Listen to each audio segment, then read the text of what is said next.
It's time for another verb of the day. Today's verb is blame. Let's take a look at some of the definitions or ways that we use this verb. The first way you might hear the verb blame used is to mean to consider someone or something to be responsible for some undesirable outcome. So this is another verb that has a really negative meaning to it, right? So if something good happens, you don't blame someone else. But if something bad happens, you might blame another person, a thing, or possibly even yourself. A second way to use this verb, it also has another negative meaning. So you're finding fault with someone or something, or you're criticizing that thing or person. You should know that blame is a regular verb. To make the progressive tense, we're going to drop the E and then add ing to form blaming. The past tense and participle forms of this verb are made by just adding the letter D, since this verb already ends with an E. The base verb, blame, ends with this voiced N sound. So the past tense ending is going to make a D sound. Blamed, blamed. Now, I'm going to point out one phrasal verb that you might encounter with this particular verb, but it really doesn't alter the initial meaning that we looked at. So you might see blame for, and again, this goes back that someone is assigning responsibility or they're assigning guilt for something that is negative or bad. Here's an example.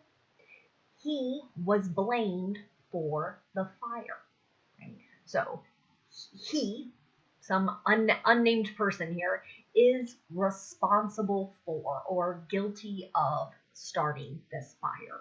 And I'll point out this is a passive voice sentence, so we don't know who is assigning the blame. We just know the object or person who received the blame. Let's continue doing a little more practice with our verb blame. Today, we'll focus on making sentences in the imperative and the present progressive. Let's start with the imperative. Another way you might have been taught this is that this is a command.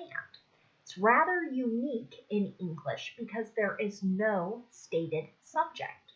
So these sentences are starting with the verbs, and that's rather unusual, with the exception of questions, right? Those are different.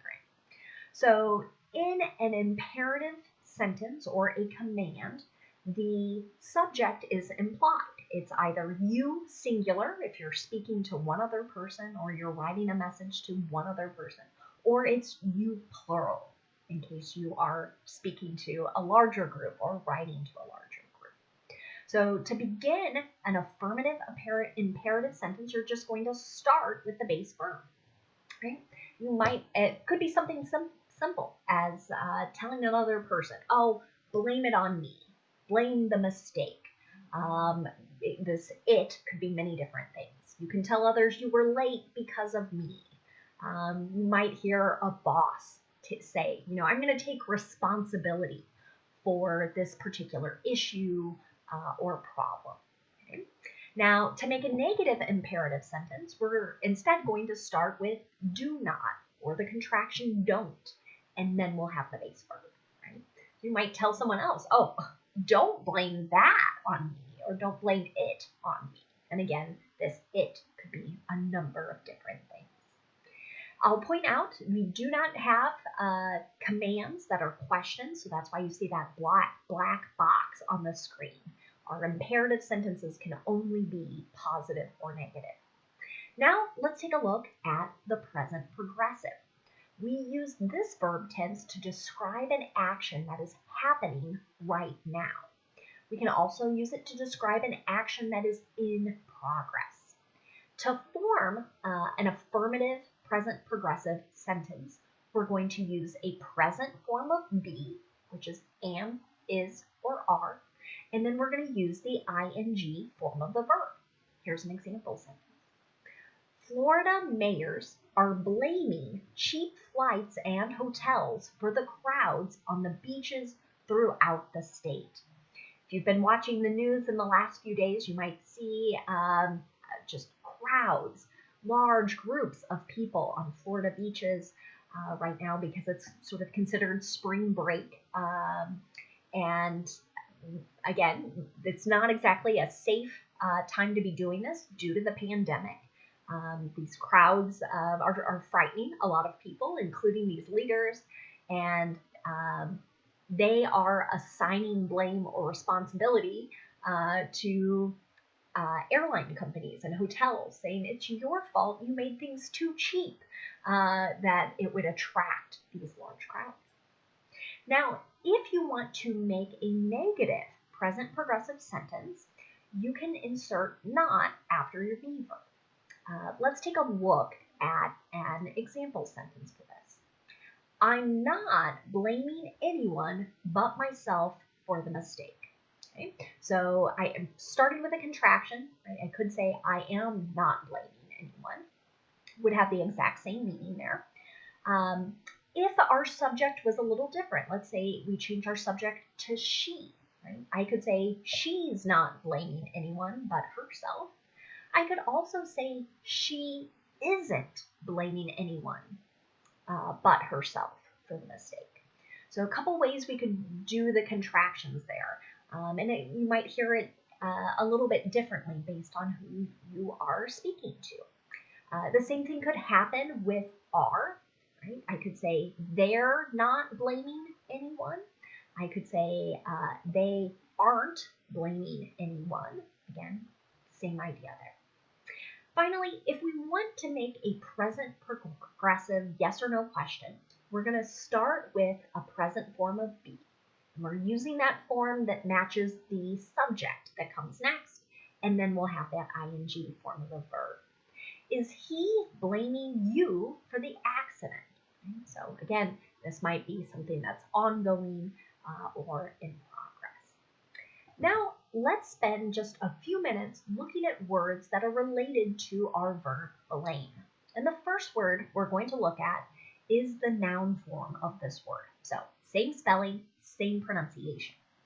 When it's used as a noun, blame means responsibility for a fault or a wrong. So again, has this very negative meaning to it. If you win $1 million, you don't say, oh, I blame my friend, right? No. You're giving credit, not assigning something negative, a fault or a wrong. So I'm going to give you an example of how I've heard this noun form used in the last week. The shooter in Atlanta put all the blame on the victims. And I have to say, as I saw that, it made me sad and it made me angry when people do this. And unfortunately happens often that we try and put responsibility for our own actions onto others. And doesn't make it true, doesn't make it right, but you might have also seen this word used in a similar way. The next word we're going to take a look at is the adjective blameless. As the suffix less tells us there, here we are not assigning blame. So this adjective means someone is innocent of doing something wrong or doing something bad. Here's an example of this adjective in a sentence.